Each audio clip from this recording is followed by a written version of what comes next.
నాలాంటి గ్రామీణ కళాకారులను ప్రోత్సహించి మీ ముందు నిలబడే చేసినటువంటి మహానుభావులందరికీ ధన్యవాదాలు. నాకు హరికథ, బుర్రకథ, వీధి భాగవతం, నాటిక, ఏకపాత్ర సంవాదం ఇవి రాయడం తెలుసు, వేయడం తెలుసు. కానీ ఇవాళ నేను సినిమాలో కూడా చేస్తున్నాను.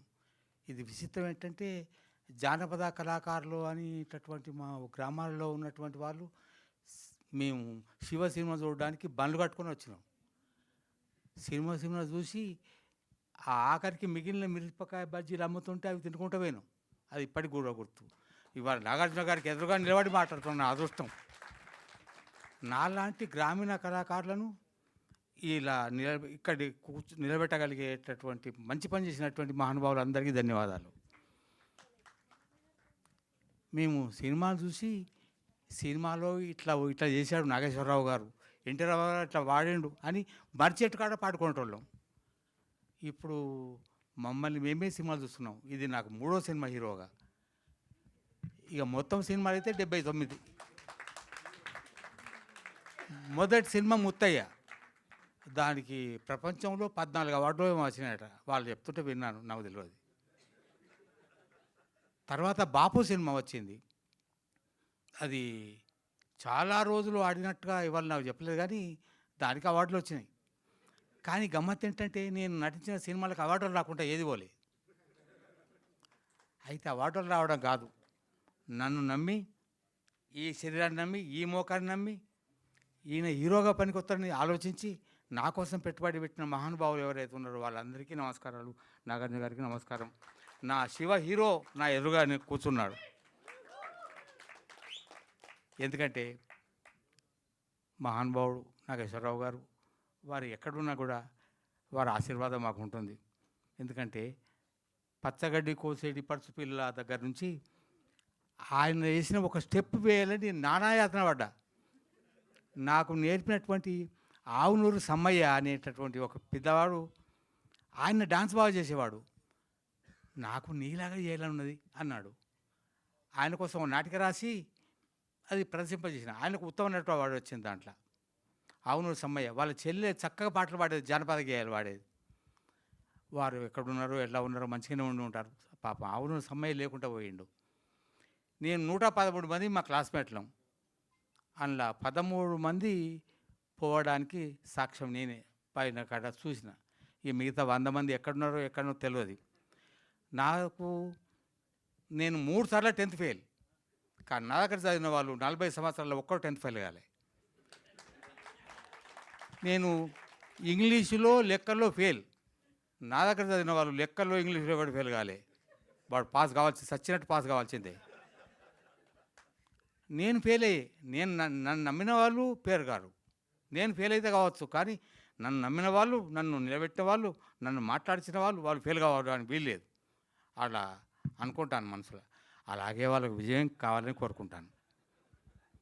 ఆనంద్ గారు నన్ను నమ్మిండ్రు, నాగార్జున గారు నన్ను నమ్మిండ్రు. దీనికి ఆర్థికంగా ప్రోత్సహించి వినోద్ గారు కెమెరామెన్ గారు కూర్చుండి ఒక్కొక్కసారి మా అమ్మ ఎట్లా నిలబెట్టిందో అట్లా నిలబెట్టి, నాకు మేకప్ వేసేటోళ్ళు కూడా మా అమ్మ తర్వాత అంత మెల్లగా దువ్వింది వీళ్ళే. మిగతా చోట్ల అంత సౌకర్యంగా లేదు. అట్లాగే నాకు ధోతి కట్టినప్పుడు కూడా మా అమ్మ కట్టేది, నాకు లాగు తొడిగేది. నాకు ఇక్కడ కూడా అట్లా అనిపించింది. అచ్చమ్మ అమలాగా తర్వాత దువ్వింది వీళ్ళే అనిపించింది. అయితే ముత్తయ్యలో బాపులో నాకు అట్లా జరగలేదు.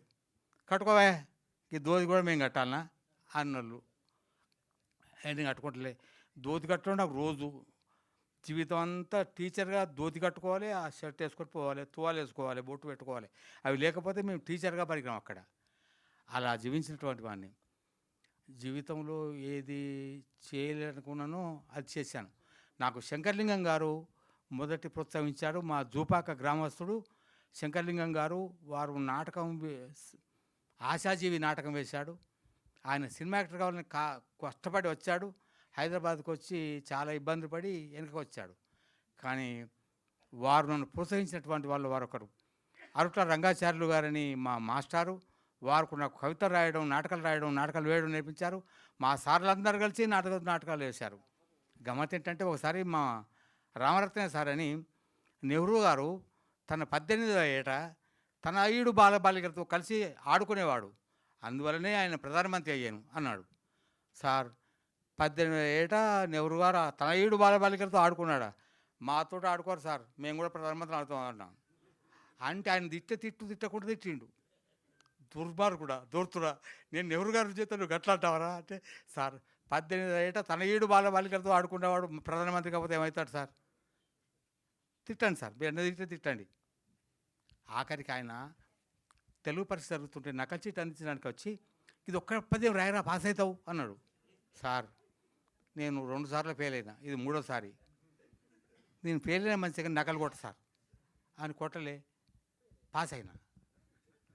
మొదటి 3 సార్లు ఫెయిల్ అయ్యాను, 4వసారి పాస్. కనుక నకలు కొడితే బాగుపడలే, కానీ ఇక్కడ మాత్రం నటుడిగా నకలు కొడితే సక్సెస్ అవుతాం. మనకంటే ముందు చాలామంది ఉన్నారు, వాళ్ళు చెప్పితే చేస్తూ పోతే నటు అవుతాం. కానీ కొన్ని వినొద్దు, కొన్ని కనద్దు, కొన్ని అనొద్దు. వినిపించేది, కనిపించేది, అనిపించేది నిజాలు జీవితానికి పనికొస్తాయి, కానీ అబద్ధాలు కూడా జీవితానికి పనికొస్తాయి. కనిపించొద్దు, అనిపించొద్దు, వినిపించొద్దు, అది ఇక్కడ పనికొస్తుంది. మహానుభావులు నన్ను బలగం సినిమాలో వేసింది చిన్న వేషం, నువ్వు ఇంక కొత్త బతికితే బాగుండాయి ఆ సినిమాలో అన్నవాళ్ళు ఉన్నారు. ఇప్పుడు చూడండి, దీనిలో మొత్తం బతుకుతా. బలగం సినిమాలో ఒక్క డైలాగుకే గంత అది చేసినావు, మొత్తం సవంత చూపెట్టావు. నేను ఎత్తుకపోతా అంటారు అందరూ, హీరో కూడా ఎత్తుకపోతాను నిన్ను అంటే. ఇప్పుడు ఎవరు ఎత్తుకపోరా నన్ను? మా దర్శకుడు ఎత్తుకపోవాలి ఇక్కడ దిగినాక. కానీ ఇప్పుడు అందరూ సినిమా చూస్తారు, నవ్వుతారు, ఏడుస్తారు. ఒకసారి మీ చెప్పింది ఇప్పుడు ఇందాక విన్నాను, మీ అమ్మా నాన్నల గురించి చెప్పని అన్నారు. మీ అమ్మ నాన్న గురించి కాదు, మా తాత ముత్తాత గురించి దగ్గర చెప్తా. మా తాత గురించి తెలుసుకోవాలని కోరిక పుట్టి, మా తాత పేరు ఎల్లారెడ్డి. ఆయన భార్య పేరును తెలుసుకోవడానికి 4 రోజులు ప్రయత్నం చేస్తే ఆమె పేరు లక్ష్మీదేవమ్మ అని తెలిసింది. వాళ్ళ అవ్వగారు ఊరికి పోయిన. ఆమె ఎవరో తెలియని వాళ్ళు ఉన్నారు అక్కడ.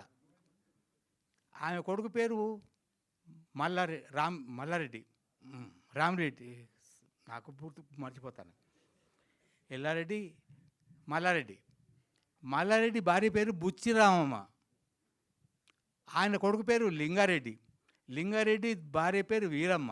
వారు నా తాతమ్మ. వాళ్ళ కొడుకు మా నాయన, ఆయన పేరు రాజిరెడ్డి, మా అమ్మ పేరు సుశీలమ్మ. నేను సుధాకర్ రెడ్డి, మా ఆవిడ పేరు శారద. ఇక్కడ వరకు తెలుసు. ఇక అంతకంటే ముందు పోతే ఇక నేను పోతే తెలుస్తుంది. ఇప్పుడు తెలియదు నాకు. అయ్యా, ఈ పల్లబుర్స అనే సినిమా పేరు పల్లబుర్స అన్నోళ్ళు ఉన్నారు. కానీ ఈ సినిమా చూసి ఈ పల్లబుర్సు మనం మర్చిపోయినావా, పల్లబుర్సు రాలేదా నాకు అనుకోవటంలో ఇప్పుడు చూస్తారు. పల్లబుర్సు కూడా సినిమా పేరా అని అర్థం చేసుకుంటారు. ఈ పల్లబుర్సు కనిపించేది చిన్నగానే ఉన్నది, అనిపించేది, వినిపించేది, అనిపించేది ఇంకా వేరే చాలా ఉన్నాయి. అది ఇప్పుడు నేను చెప్పలేను, మీకు తెలుసు. కనుక హీరో శివ గారు, మా నాగార్జున గారు, వారే ఇక్కడ ఉండి నాతో మాట్లాడిస్తున్నారు. వారు నన్ను హీరోగా నిలబెట్టినరు, కనిపించేలాగా, అనిపించేలాగా, వినిపించేలాగా చేసిండ్రు. మా అమ్మాయి నాతో కష్టపడి తీసుకొస్తుంది ఇక్కడికి. అమ్మ దిగుదాం, మాట్లాడదాం. అయ్యా, నాకు దర్శకత్వం అక్కడ కూడా వస్తుంది. కనుక పెద్దలందరూ కూడా మన్నించాలి. నేను మాట్లాడాలన్నది చాలా 40 సంవత్సరాలు డిమాస్టర్గా పనిచేసిన కదా, మైకు పట్టుకుంటా వదలకుండా మాట్లాడిన వాడిని 40 సంవత్సరాలు చాలా కష్టపడ్డా. అది ప్రైవేట్ స్కూల్ కనుక 60 సంవత్సరాలు కాగానే దీపం అన్నారు. 2016లో రిటైర్మెంట్ అయినా. రిటైర్మెంట్ అయ్యాక నాటకాలు వేసేవాడిని, నాటకాలు రాసేవాడిని, నాటకాలు వేయించేవాడిని, డాన్సులు చేసేవాడిని, డాన్సులు చేయించేవాడిని. కానీ అక్కడి నుంచి వచ్చినాక 2016 తర్వాత నేను నాటకాలు వేయడానికి వెళ్ళలేదు. నాటకానికి, సినిమాలకు అందంగా ఉండాలి, పొడుగా ఉండాలి, లావుగా ఉండాలి, స్పీడ్గా నడవాలి. ముసలు అయినాక ఎవరు ముసలు కాకండి, నడవలేరు. ఆ కష్టాన్ని అనిపిస్తున్నాయి, వినిపిస్తున్నాయి. కనుక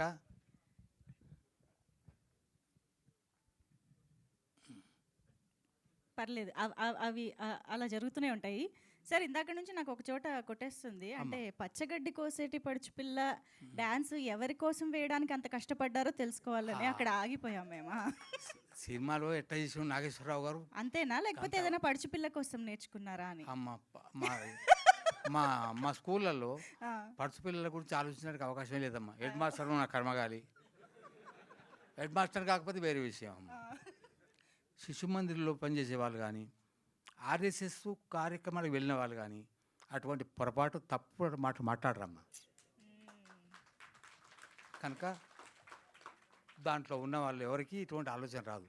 అటువంటి స్కూళ్ళలో చదువు చెప్పడం అనేది కూడా అది అదృష్టమే. అది చాలా మంచి పని. నాకు తెలిసి ఈరోజు సినిమాలాగే, అచ్చం సినిమాలాగే ఆయన ఎంత నవ్వించారో అన్ని మంచి మాటలు చెప్పారు. ఈ గోమతి గారిని చూడగానే మా స్టూడెంట్ ఒక గోమతి ఉన్నది. ఓ, ఆమె ఇవాళ సినిమాలకు సర్టిఫై చేసేటటువంటి ఆవిడ. చూస్తుంటే తప్పకుండా. సూపర్, ధన్యవాదాలమ్మా. Thank you sir. నా మాటలు నేను ఎక్కడ మొదలు పెట్టానో ఏం చేయాలో ఇంక చాలా విషయాలు చెప్పలేదు. పెద్దలకు నమస్కారం అనడం, ఉపన్యాసాలు ఎట్లా చేయాలనో చెప్పేవాను ఊకే. కానీ నేను అవన్నీ మర్చిపోయి నేను ఇక్కడ మా హీరో శివ గారు ఉన్నారు కనుక వారి కోసం నేనేం చెప్పాలో దబా అన్నీ చెప్పేసిన. కానీ వాస్తవంగా ఇది మొదలు పెట్టడం కాదు, ఇది ఎండ్ చేయడం కాదు. కనుక నన్ను మన్సారి నాగార్జున గారు అందరు కూడా పెద్దలందరూ కూడా ధన్యవాదాలు. ఉంటాను, మరి అవకాశం అయితే మళ్ళీ మాట్లాడతాను. చాలా చాలా అద్భుతంగా అన్నీ మాట్లాడారు. ఏదైనా సాధించడానికి వయసుతో సంబంధం లేదని నిరూపించి మా అందరికి ఇన్స్పిరేషన్ కూడా ఇచ్చారు. So thank you sir, thank you very much. ఇప్పుడు 49లో AMH టెస్ట్ మరియు వీర్య విశ్లేషణ ₹999 మాత్రమే. IVF ప్యాకేజ్ పై ₹20,000 తగ్గింపు. ఉచిత కన్సల్టేషన్, ఉచిత అల్ట్రాసౌండ్ స్కాన్. అపాయింట్మెంట్ల కొరకు సంప్రదించండి 8977738819. 49 అంటే ఆనందం, 49 అంటే సంతోషం.